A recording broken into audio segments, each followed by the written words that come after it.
My name is Dolores Gardner. Dolores Gardner. I'm so happy I spelled it correctly. Put it on the form that way. So, how old were you during the 1964 flood? 34. Okay, could I have you say that in a complete sentence? I was 34 years old during the 1964 flood. And where did you live during the 1964 in Pepperwood, California. Not the place to be during the 1964 flood. When did you notice that this wasn't just a typical rainstorm? Well, on that Monday, it was raining. It had been raining quite hard. I had been painting my house and getting it. I was attending Humboldt State College at the time, and I had taken a semester off, and I was getting my house all cleaned up and painted, and that day I had another project that I had to take care of, and that night my mother and I were going to go into Eureka to go to shopping, but the river was coming up pretty fast, and so we decided that we would postpone that shopping deal. And then what happened? Well, let's see, that was Monday. I can't remember exactly how it went, but if you'd let me look at my notes. Sure, look at your notes, that's fine. Sure. During the afternoon, we listened to the newscasts that were coming over the radio. And I was at a friend's house down in Scotia, and we were working on some stuff for our kindergarten classes at church Sabbath school for the Seventh-day Adventist Church in Fortuna.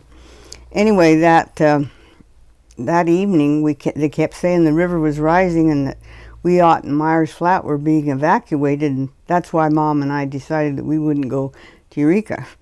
And after supper, I called a friend of mine up at Hydesville. Her name was Jean Rakestraw, and she and her dad, Paul Thornburg, brought a U-Haul trailer, and hauled it out with her station wagon, and they loaded up furniture. And in the meantime, my daughter and I were packing things and taking it up into the attic. And of all the foolish things we did, we had all these dressers. Well, we took the drawers up and put them in the attic, and then took the dressers themselves and loaded them in the U-Haul. Couch cushions up into the attic, and the couches in the, all that kind of stuff. But Jean took all my clothes that were on hangers. She took those home with her. And when they left, they went through water going out, and so. And I loaded up things into my car, and I could have taken a whole lot more but we didn't think that it was going to be that bad, because the radio had kept saying that it wouldn't be any worse than the one in 1960, which only came up 20 inches inside my house. So this one took the whole house. Wow, when I hear you say only came up 20 inches in the house, like that was not a really big deal. Like you were... Well, in 1955, it went over the top of the house. So 20 inches wasn't very much. Wow. Yeah. So so you didn't put a lot of things away, but you had separated out, it sounds like. Well, I put everything up. We moved, and then the furniture that we couldn't move up into the attic, or that we couldn't haul out, we put up on top of picnic tables that we had brought into the house, and then loaded, put the furniture up on, like my piano and stuff like that. But then some other friends came, and they took our beds, and mine got ruined, but the kids' beds were okay. The twin beds were all right. And anyway, we had those when we... So when you came back, so your house got washed away. Did it get washed off the foundation? It went down to the ocean. There was one thing found out of my house, and that was a bottle of pills with my son's name on it that was found at Fernbridge when they were cleaning up the lumber and stuff. And a man that I knew found those pills. I mean, they were. So that was the only thing we ever found out of that house. Wow, and here you were fixing it up right before Yeah. this all happened. Yeah, painting it and everything. About 2 o'clock in the morning, well, after we got everything taken care of there in the house, then we went up to, I went up to my mother's place, the kids and I did, and we... And where was her place? They were up at the south end of Pepperwood, which is higher than where we were at the lower end. So the water that comes in from the lower end, and then and then moves up there. You see. I didn't think about that. That the south end is higher than the north end of Pepperwood. Mm-hmm. I didn't realize It is. that. Yeah. Anyway, after we went up there, my dad and I we started moving the cars up on the high ground, up to Huckleberry Flat, and out of the reach of the water.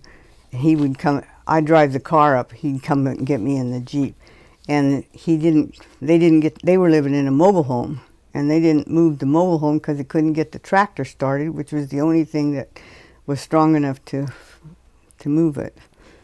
And anyway, when he finally told us that we'd better leave, because the water was starting to break over at the top south end of Pepperwood, and we didn't want to get trapped in there. So we went on out, and he told us he'd meet us up there on the road. Well, then we got up there, and we were told that if we went down to Jordan Creek Camp, which belonged to Pacific Lumber, and they had a house there that they were fixing up for a watchman. And so we went down there, but he didn't know where we were. But after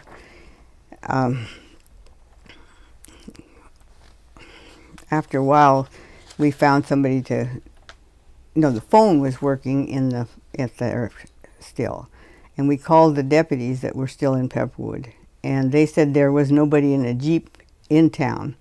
But then when they were coming out, why, they saw his Jeep, and they told him where we were. Anyway, so I think hard when there's the communication. I mean, if you don't have that phone, you take it for granted when you got it, but then when you don't have I it... still have to have these on a little bit.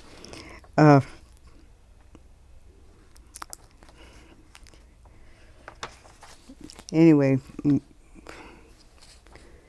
we stayed in that little house down there. Yeah.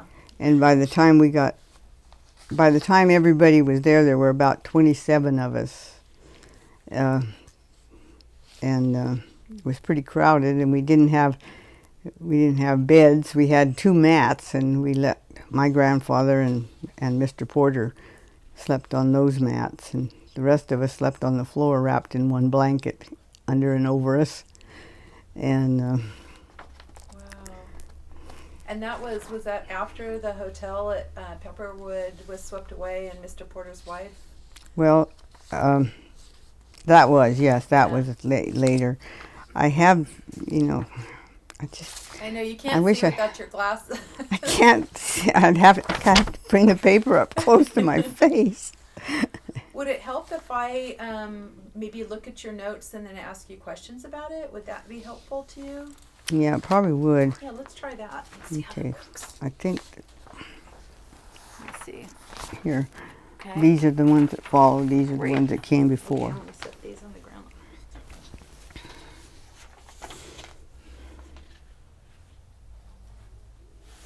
Okay. So it sounds like on Tuesday morning you were able to get up and get out and walk down to the logging roads to the highway on Tuesday morning. Does that help? I'm not sure on the dates days now, but that's okay. But Tuesday morning. once we got there to the house. Then we could walk from there down to Greenlaw Creek Bridge and see how watch and see how the water was coming up. And did you see things floating by? Oh yeah, Like, what did you see? Well, houses. You could see them out in the river. Was there a lot of lumber yet because I know that some of the log decks broke?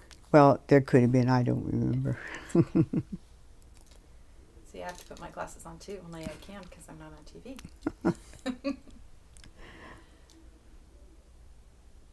So it sounds like that Henry Millsap and Albert Porter came walking into camp. They, along with John Hauer and 3 others, had spent the rest of Monday night in boats tied to the trees in Pepperwood. Yes. Yeah. It sounds like a rough night. I'm sure it was a very rough night. Yeah. And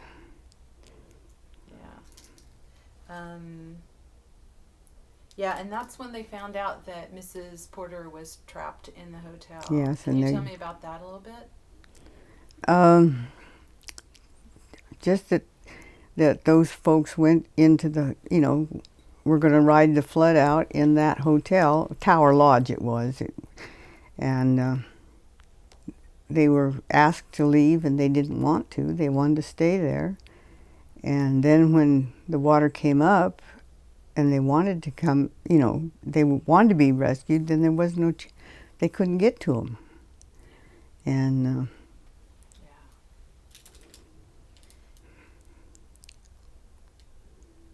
and then it sounds like it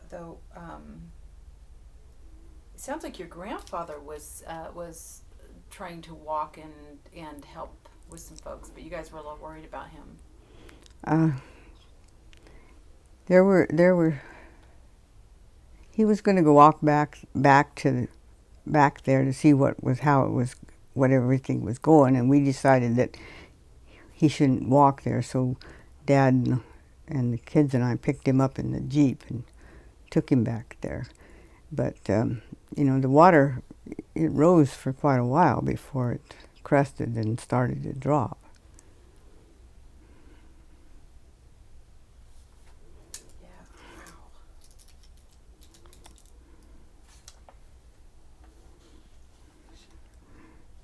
And looked like to try to get to the highway, you had to kind of work your way through some debris and things. What was that like?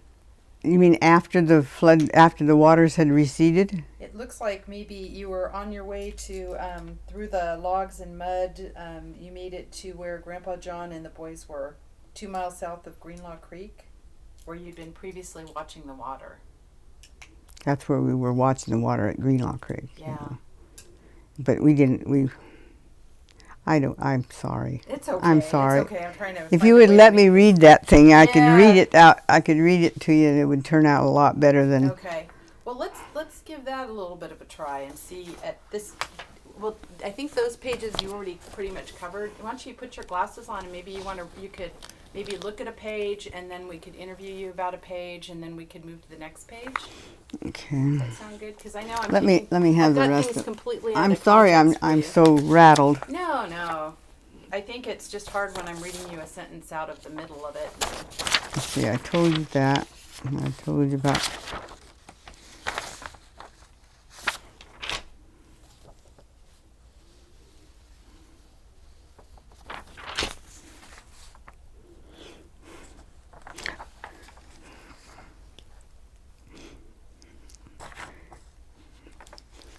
Okay, when.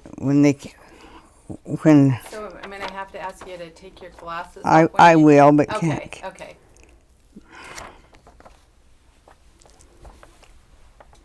Tuesday afternoon, Henry Millsap and Albert Porter came walking into camp. They, along with John Hauer and 3 others, had spent the rest of Monday night in boats tied to the trees. We did that, didn't we? When they came in, they were upset because Mrs. Porter and 4 others were trapped up there, and there wasn't any way to get them. And after that, my dad and I walked to the river again, but that was just down to Greenlaw Creek. And in a period of 15 minutes, we saw the water rise 6 inches on a house that was down below the bridge. And when we got back, Grandfather had left to go back to where John and the boys were with the boats at and I think they were at the cut. In Pepperwood, the town is down like this, and then if you're going north, you come up over a little hump and then down around into the woods, but we always called that the cut, and that was a high point, so that the water didn't, well, I don't know if the water finally went over that point, but at that time there wasn't, because there were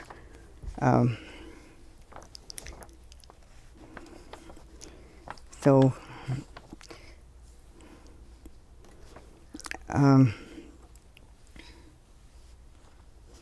Mr. Porter stayed down there. He didn't go back out there because he was too upset. And when we made it to where Grandpa and John and the boys were, we were now 2 miles south of Greenlaw Creek. We were at the cut where we had been.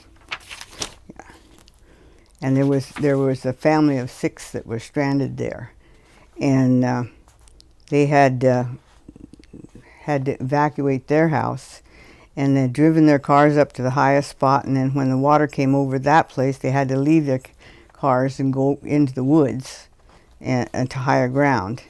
And then when John and the boys got there, they built them a fire and so they could get warm. And they wanted them to come down to the camp, but they wouldn't do it right then, but they did eventually. So Grandfather and the boys decided there was nothing more they could do, so the best thing was to go back to camp and get something to eat and some dry clothes. And so my dad and I we got the Jeep and drove to Greenlaw Creek Bridge to meet them, and they were coming in a boat then. See. And then sometime late in that Tuesday afternoon, those other 6 people came into camp. And by Tuesday night, the entire road was covered, as well as the bridge, and the water was a third of a way up the logging road toward the house we were in, but it would have had to come it had to raise 25 more feet to get up there, so we weren't in any danger.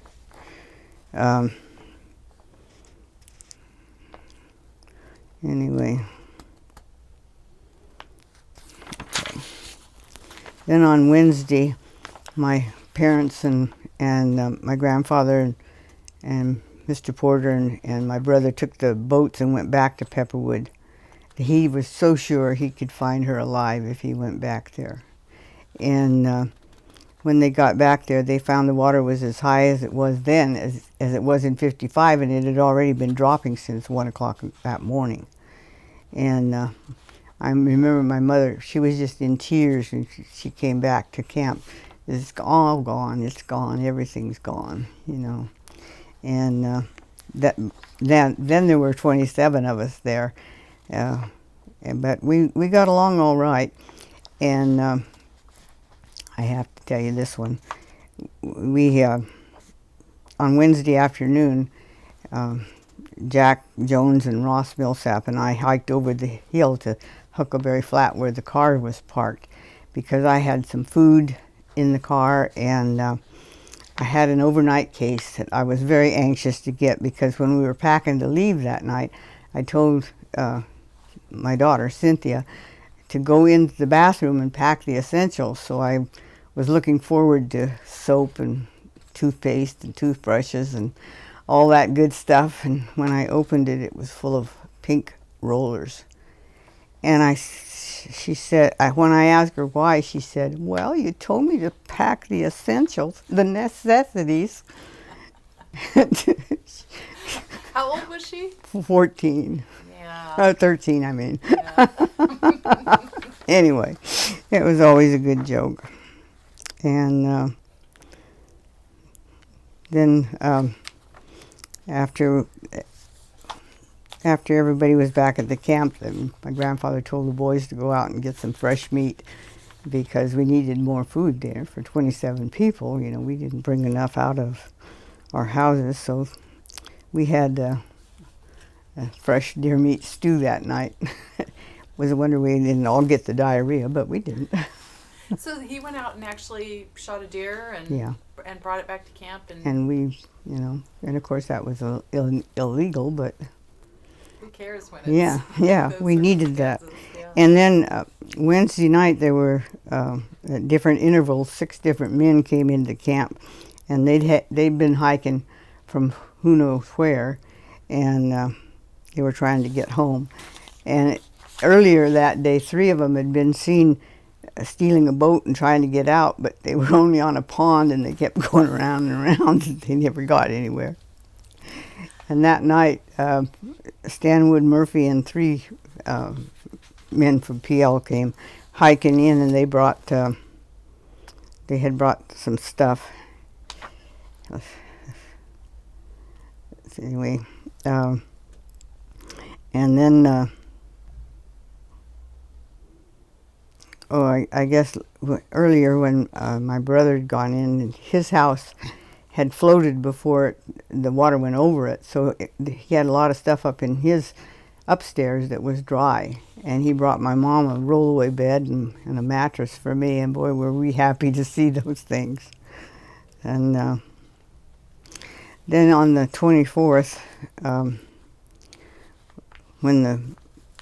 after the grader came through, then Dad and Cynthia and Lloyd and I went up to in the Jeep up to Pepperwood. The mud was up to the fenders in places, and we almost didn't make it. And Mr. Porter was trying to walk up that road in all that mud, and we picked him up. We couldn't get him up into the Jeep, but Cynthia and I held on to him, and we got through that, and we finally made it.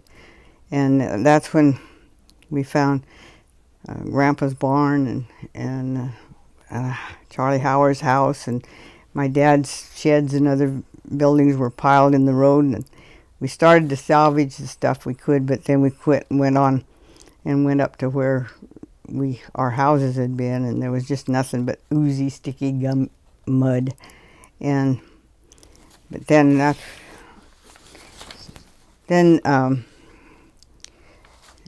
they were in there then getting the bodies out, and Mr. Porter was with me, and Woodrow Stickles came, and he told me I better take Mr. Porter and go back to camp anyway, because they didn't want him there and the helicopter was coming in. It got in. We were up on the cut by the time that we could hear the helicopter coming in, and we just kept going and walked through the woods and out to the logging road and to the house, because he shouldn't have been out there when they did that. So, but my grandfather had taken the kids and taken them back to camp before that, because he didn't want them there either. So then that afternoon, we were able to get into Scotia and put Mr. Porter on a plane, and he flew out, and we were able to do a little Christmas shopping so the kids would have something for Christmas, and bought a few groceries. And then on the Christmas Day, the civil defense people came in with groceries and presents for the kids and 2 boxes of dry clothes. And we found some big coats in those boxes, and they made wonderful bed covers. And the weather had turned cold by that time, and it was starting to snow up high, and so it was cold in that little cabin. We only had a little tiny heating stove to keep warm, and was it a wood stove? Yeah. Oh yeah. If it hadn't been, we'd have been in. And that's when we got the beds, and then my grandfather had to be in Eureka at the end of the year to file a claim for his agricultural incentive payment. So that Monday, December 28th, he and I and the kids went to Scotia, and we caught a plane for Fortuna. And when we left, there were still just 6 people at the camp. And after we stayed at my uncle's place in Fortuna for a while, and then we found a little cabin up on Loop Road, and we lived there for a while, and then we got an apartment in Fortuna, and then later a house. But my mom and dad stayed out there at the camp until my dad, they acted as the watch people, and because my dad worked for PL, and he had got pancreatic cancer and died in 1966. And then my mom moved back to Pepperwood in a little trailer. And my grandfather Red Cross bought him a mobile, and they moved it back on their property. And my brother and his family also got one, and they moved back. But my house was gone, and I wasn't going back there, and so I didn't. It's really hard to go Yeah, back. so I lived in Fortuna then. So anyway. Well, that's an amazing thing to have gone through. How long were you in that camp with the 20-something? Well, let's see. We went down there on Monday night. Did you want to maybe with the glasses off at this point? Yeah, maybe if you take the glasses off at this point, we could just talk about some of the things that you talked about already. Okay. What was it like to live in that camp with that many people? I mean, I know you said, y'all kind of like a slumber party. Yeah, it was almost like that. I don't remember that there was any problems, because we all knew we had to get along, So I do remember I got a bad case of poison oak, and my mother had brought a little flask of whiskey that she had brought, and I got some of that and rubbed it on my arms and got rid of the poison oak with it. Well, that might just be the new cure for the poison oak. I've had a pretty bad case myself before, and that is something else. And to get it in the wintertime when it's pretty dormant. Yeah. But maybe with some firewood. It was probably the firewood we were bringing in the poison oak on. So, because everybody was helping, doing everything. So how was it to be a mom then, when your kids are kind of looking up to you to kind of keep it together, when you've lost your home and all these things, and you're trying to, and it's Christmas time, and I mean. I don't remember that there was ever any problems. We were all together, and we celebrated the fact that none of us, that we were all alive and well. And I guess I didn't mention at the time, but I was a widow at that time, and that's why I was going to Humboldt State to get my teaching credential. And the kids and I we were getting along fine, but we had my mom and dad then too. Yeah. And what was their last name? Because my parents' last name, Hauer. I was wondering, because John Hauer was one of the names that somebody That's said. my brother. Oh, okay. That's my brother. Okay. I didn't realize that. That's yeah. funny. So, gosh, I have so many questions. Let me think of where to start. Just thinking about some of the people that you knew who did go back to their homes. Did you know people who went back to their homes? Oh yes, my parents or my grandparents and my dad wanted me to come back out there so bad. He thought I could get a trailer and move it there at Jordan Creek. Well, I didn't want to do that. It just was too much. So. Did you help any of the people whose homes that they could go back to get them kind of cleaned up? There was nothing to clean up. There were no homes to clean up. Yeah. Yeah, that's different than some of the other places that we've gone to Pepperwood. There was nothing to clean up. Yeah. Now, some of the people I've talked to who are down there, they're basically down there in the summertime only now, down in Pepperwood. Ginger Sarvinsky and their family at the Corn Crib and that sort of thing. They can be down there with a trailer. But they said the county says you can't build a new permanent structure down there. No. Yeah. Mr. Russell did, though. He built a house. Did he get in quicker than the county could make the regulation? I don't know what he did, but he built himself a house. But everybody else lived in mobile homes. And there's a dwelling up at the south end. What are those people's names? I can't think what their names are, but they have a house. Yeah, that was the end you were saying was a little bit higher. Yeah. Hello. Hello. This is my grandson. Hello, grandson. So, being the mom up at that camp, what did you do to try and keep your kids entertained? They didn't need any entertainment. They had plenty to do. I mean, they were. I'm sorry, but I don't remember entertaining them at all. Did they have chores to do? Everybody had chores, and they were with their grandparents, and so. That's good. That multi-generational thing that Yeah. can take care of, help you take care of the kids. Yeah. Wow, that's amazing. Do you remember anything about the river rising? What it sounded like? Oh, roared, just roared. You could just hear it. You could tell it. And did you see a lot of stuff going down the river? Well, no, because only when we would walk down to the bridge there and look, and you couldn't see a whole lot. Well, remember I told you that Monday I was at some friends, a lady's house in Scotia. Well, her children were standing out on their back porch and saw our house go down the river. Oh, man. My grandfather's house took off. It was ahead, and mine just followed it. And to only find that one bottle of pills and everything. And I have a little box, a little wooden box that's just little boards that were nailed together that was on my grandfather's dressing table in his bedroom, and it had some pictures and letters and stuff in it. And that was also found down there at Fernbridge. And that was the only thing that came out of his house that anybody ever found. My grandmother was so upset. See, she had gone out. She was down at my uncle's in Fortuna.